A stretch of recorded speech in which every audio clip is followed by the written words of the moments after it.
Assalamualaikum warahmatullahi wabarakatuh. Selamat pagi, Ibu. Bertemu kembali kita dalam pembelajaran online kita di pagi ini.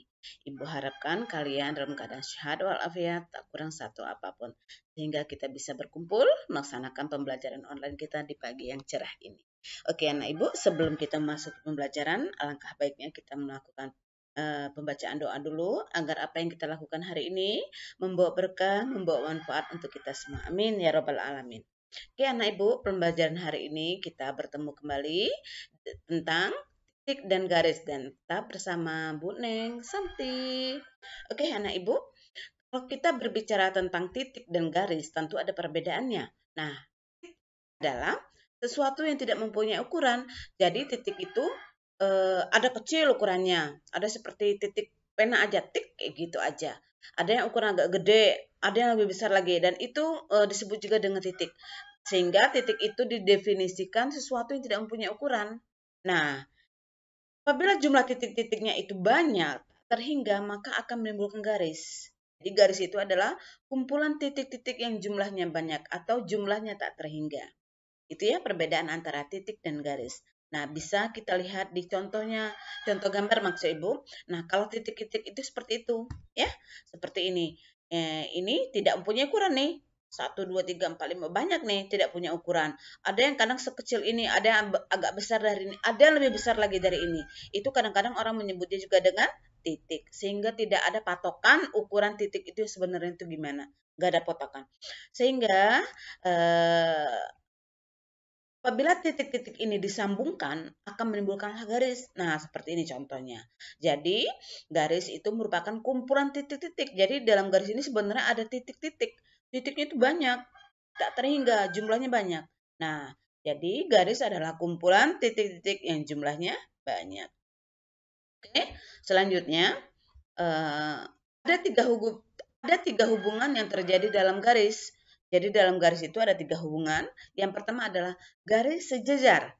Nah, garis sejajar itu yang gimana garis sejajar? Nanti kita tunjukkan contohnya yang gimana. Oke, yang kedua adalah garis berpotongan. Ingat ya, berpotongan berarti ada sentuhan. Potong berarti nyentuh, ya. Kalau sejajar tidak nyentuh.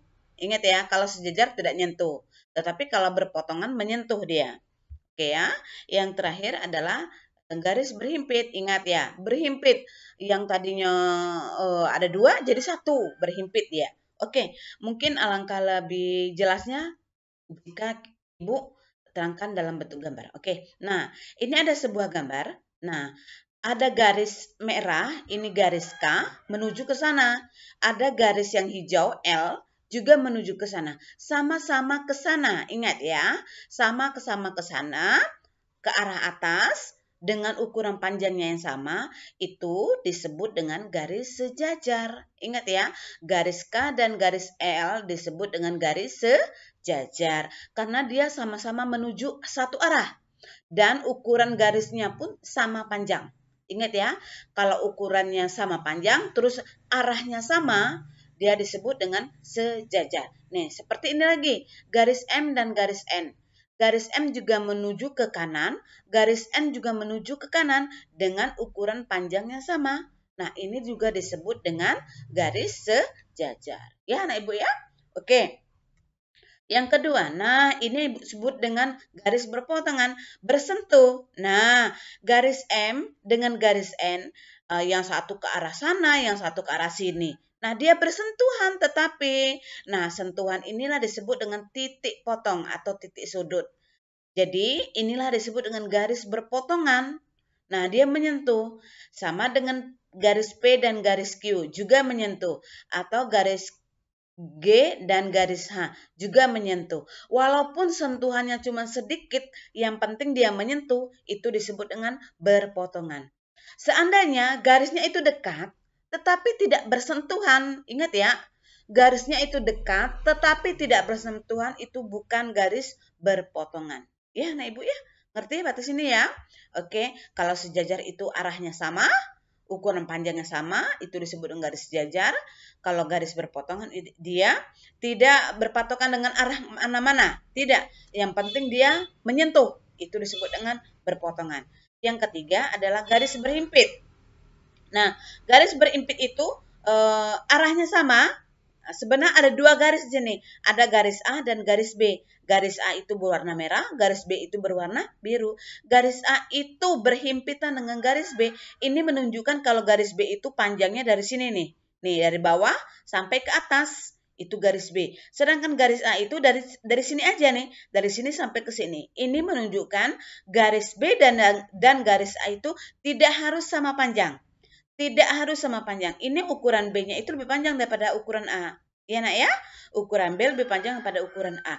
Tetapi karena posisinya mereka berhimpit, sehingga mereka seakan-akan nyatu. Seakan-akan nyatu. Dan mereka menuju pada arah yang sama. Menuju pada arah yang sama. Ya nak ya? Nah, itu disebut dengan garis berhimpit. Atau biasanya kita bisa melihat tragedi seperti ini pada jarum jam. Nah, ketika jarum jam, baik jam tangan ataupun jam dinding, apabila menunjukkan pukul 12, maka jarum panjang dengan jarum pendeknya berhimpit. Nah, seakan-akan cuma satu jarum, garis lurus. Padahal di sini ada dua jarum. Ngerti anak ibu ya? Nah, pada kejadian di jarum jam itu terjadi garis berhimpit, bukan garis berpotongan. Garis berhimpit. Kalau garis berpotongan nampak dua garis. Kalau garis berhimpit jadi satu garis. Batas ini ngerti anak ibu ya? Jadi ada garis sejajar, ada garis berpotongan, dan ada garis berhimpit. Nah, anak ibu, batasin dulu pembelajaran kita hari ini. Semoga apa yang ibu berikan hari ini bermanfaat untuk kita semua. Rajin berdoa sayang ya. Rajin berdoa, rajin sholat. Agar apa yang kita lakukan dikabulkan Allah Subhanahu wa Ta'ala. Oke, ibu tutup pembelajaran kita hari ini dengan wabillahi taufiq wal hidayah. Wassalamualaikum warahmatullahi wabarakatuh. Selamat pagi ya ibu.